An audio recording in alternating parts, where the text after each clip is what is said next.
நண்பர்களுக்கு வணக்கம். உங்களுக்கு இப்போ கேது பகவானை பற்றி சொல்ல போகிறேன். இந்த கேதுனா யார்?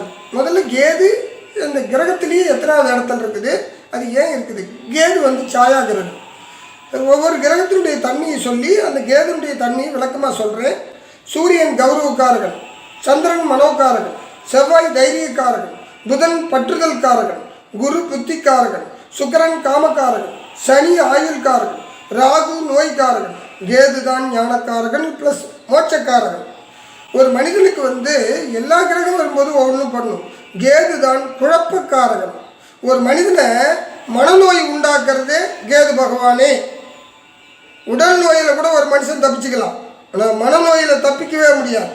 ஒருத்தர் நல்லா இருப்பான், அந்த கேது புத்தியோ கேது திசையோ கேதுனுடைய அந்தரமோ வரும்போது அவனை குழப்பி விட்டுரும்.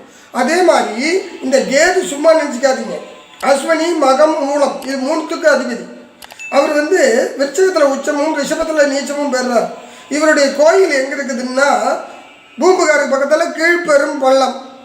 இது ஆந்திராவில் இருக்கிறது காளகஸ்திம்பாங்க. ஆனால் எல்லா கோயில்லையுமே கிரகம் கிடையாது, ஈஸ்வரனே கிரகம். இந்த கேது ஒருத்தவனை மென்டலாகிறதும் கேது தான். ஒருத்தவன் நல்லா இருப்பான், அவனுக்கு ஓரளவுக்கு அறிவை கொடுக்கறது கேது. நல்லா இருந்தால் மீடியமாக, ஓவராக அறிவு கொடுக்கறது ஞானம். அதை விட ஓவராக போனால் மென்டல். இவ்வளவுதான். இந்த மனோதத்துவ நிபுணர்கள் இருக்கிறாங்க பாரு, மனநோய் மனோதத்துவ நிபுணர்கள், இவங்களுக்கெல்லாம் அதிபதி கேது பகவான். ஒரு ஜாதகத்தில் கேது வலுத்திருந்தால் அவங்க மனோதத்துவ நிபுணராகலாம். ஒருத்தவங்க மனசு புரிஞ்சு பேசலாம், ஒருத்தவங்க மனசுக்கு தகுந்த மாதிரி நடந்துக்கலாம். இந்த கேது தான் மனோதத்துவ காரகன். உண்மையாலுமே மனோதத்துவ காரகன். ஒரு டாக்டர் ஆகிறதுக்கு இது உதவி செய்யும். மனோதத்துவ நிபுணர் ஆகிறதுக்கு ஒரு டாக்டர் எம்பிபிஎஸ் படிச்சிருந்தாலும், ஒரு ஜோசியர் என்ன தான் திறமை இருந்தாலும், இந்த கேது இருந்தால் தான் வர்றவங்களுக்கு புரிஞ்சுக்கிட்டு தகுந்த மாதிரி அவங்களுக்கு தகுந்த ட்ரீட்மெண்ட்டோ அல்ல அவங்களுக்கு மனசுக்கு தகுந்த மாதிரி பேசி அவங்க நோயை குறைக்கிற சக்தி உண்டு. ஒருத்தவங்க யதார்த்தமாக பேசுவான், அதுக்கு எடுத்துக்காட்டு அறிஞர் அண்ணாவை சொல்லலாம். யதார்த்தமாக பேசுவார், அதுக்கு அது ஞானம்தான் காரணம். எல்லாருமே ஞானிகள், சித்தர்கள்.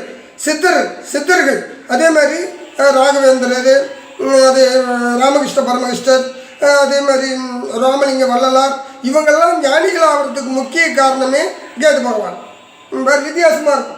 ஐயா, உலகத்தில் தகப்பன் சொல்லக்கூடிய சூரியன் கெட்டாலும், சந்திரன் சொல்லக்கூடிய தாய் கெட்டாலும், செவ்வான் சொல்லக்கூடிய சகோதரன் கெட்டாலும், புதன் சொல்லக்கூடிய தாய்மாமன் கெட்டாலும், குருன்னு சொல்லக்கூடிய குழந்தைங்க கெட்டாலும், சுக்கிரன் சொல்லக்கூடிய மனைவி கணவன் கெட்டாலும், சனின்னு சொல்லக்கூடிய ஆயுள் கெட்டாலும், ராகுன்னு சொல்லக்கூடிய பிணி பிடித்தாலும், கேதுன்னு சொல்லக்கூடிய ஞான கிரகம் நல்லா இருந்தால் நீ ஞானி ஆவார். இந்த உலகமே உனக்கு அடிமை.